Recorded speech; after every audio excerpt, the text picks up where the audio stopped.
Hello, I'm Wendy Palau with the Palau Association here in Portland, Oregon, and the verse of the day is Galatians 2:20. I have been crucified with Christ, and I no longer live, but Christ lives in me. The life I live in the body, I live by faith in the Son of God who loved me and gave himself for me. This is one of the most hopeful verses in the Bible for our spiritual lives. I call it the Great Exchange.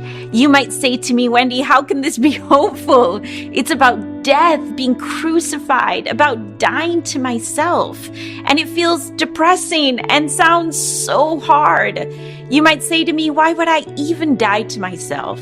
Everything I've ever been told is to live for myself. Yet, Jesus calls us to come and die. And it might feel counterintuitive, but the truth is, when we die to ourselves, you are still the most beautiful person that God created you to be, but you become the you you're meant to be. This death is the most beautiful death because this death actually brings life. And it's God's great paradox. This is what the cross is all about. And it's what life in Christ is all about. This is about a life that takes us beyond ourselves, a life that God can actually use. And this is also a life of faith.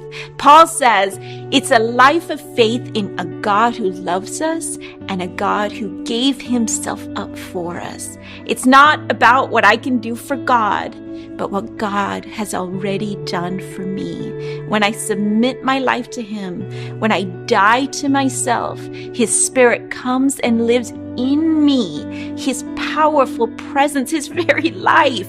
And there's the exchange, life from death. This is the way to live.